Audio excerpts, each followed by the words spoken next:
that start to go and flow with it. But I've always been passionate about music. There's so many things within music that inspire me. The texture of a piece, or the emotions, or even just someone's voice.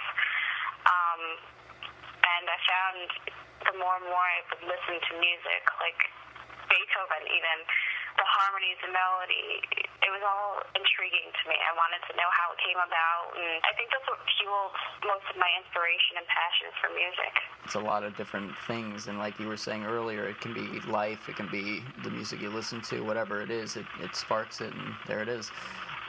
So what are your goals from this point forward? Well, I always am and will be a singer, and I will always try and strive to be a better one. But it's not just what I want to do. I can sing for the rest of my life, bring it wherever I want to, because it's within me.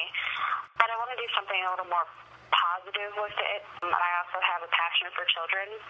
So one day I hope to be a music teacher. There you go. Pass it on to the next future singer. Let's get down to performances and basically performing. What? There's stories from there, I'm sure. There have to be stories, because that's where all the fun ones come from. I mean, some of my own are just ridiculous because of all the different types of gigs and things that I've had myself. It's just amazing how many, great stories come out of something, whether it's just something that's, pleasing and happy to, oh my God, what a night. Something crazy just happened and blah, blah, blah. You were telling me something about an opera group, was it? Oh, yes. I have to hear this. I actually forgot to say this earlier, but I'm studying classically. So one of the required fields we have to go into is opera, and actually it's one of my favorite fields. You get to learn so much within that field. We had a performance. It was one of my first performances, and I wear glasses. Uh-oh. And proper etiquette for performance during a piece is no glasses. Oh, no. And now, are you nearsighted or farsighted? I can't see far away. I always forget the name. I said to my teacher, I said, oh my gosh, I can't, perform without my glasses. I'll trip and break my neck. Like, I'll fall off the stage. It just wouldn't be a fun performance. Well, she said, well, this other kid, Christine lands in the tuba. Either. Oh, no. So, just so coldly, we had to pair up with each other. I think we were doing the performance of HMS Pinafore. She paired me up with the kids that couldn't wear glasses. I said, to my teacher, I said, we're not going to be able to see, either one of us. It's going to be the blind leading the blind.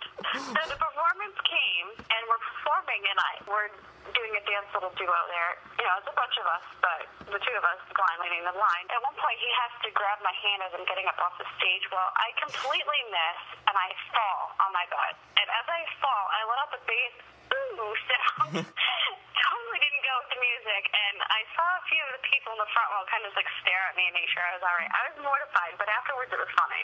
I saw the video, and it was quite funny. But well, at least you can laugh afterwards. I walk into the green room afterwards, and my teacher goes, "Oh no, you recovered gracefully." I'm sure it looked really graceful. Right. How do you plop on your butt gracefully? I mean, it wasn't like you stubbed your toe and stumbled for a moment. I think I was so mortified after that I missed seeing the whole next scene. Like, I just sat there and did the actions. I'm like, what just happened?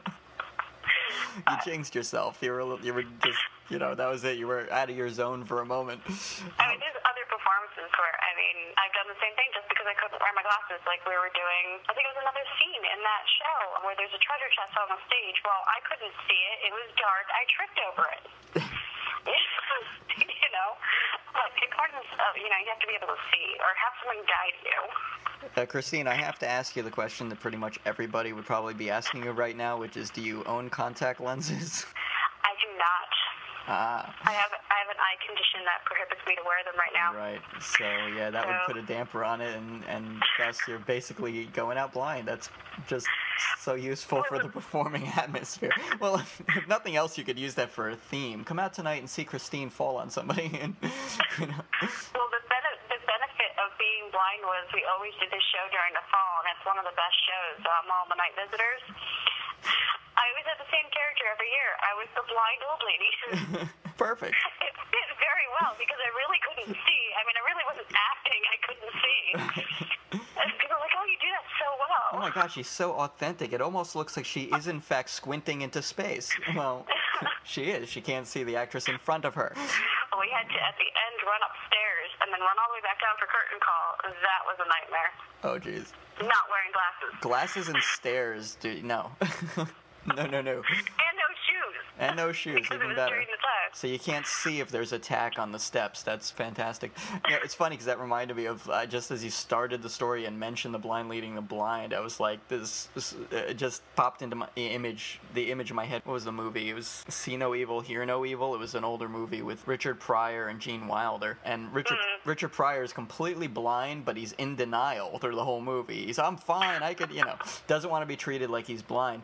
In the opening scene, he's out there on the street and trying to cross the street by himself to prove that he can do it without holding someone's hand, and he runs into a guy that is crossing the street next to him who's also blind, and the blind guy mistakes him for somebody who can see and says, can you help me across the street? And Richard says, oh, sure, just hold my arm. And the two of them walk, arm in arm, blind as bats across the street, and end up walking into a loading truck that was on a ramp, and they walk up into the truck, and then just, off they go into the truck thinking that they're still on the street. It was very much like that during many of the performances. Perfect. But, I did 8 performances, so, or no, it had to be more than that.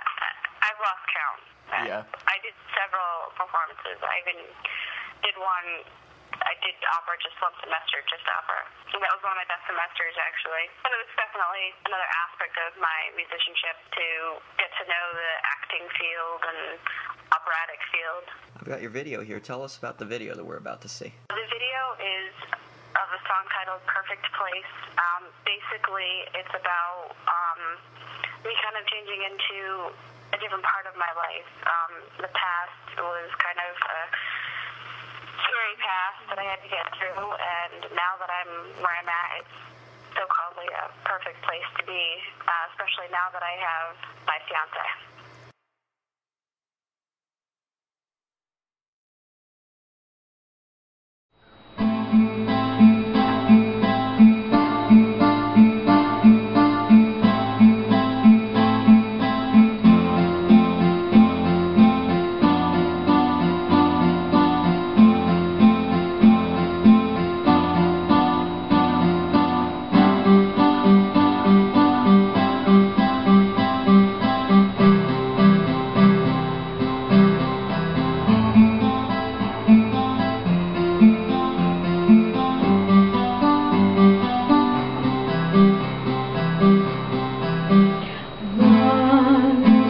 I was stuck in a nightmare, repetitive insomniac nights.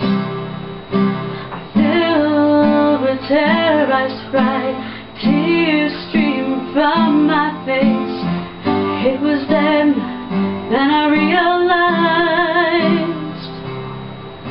a girl like me doesn't deserve to be in this place. I prayed for a remedy, perhaps no melody, asked for a simple treasure.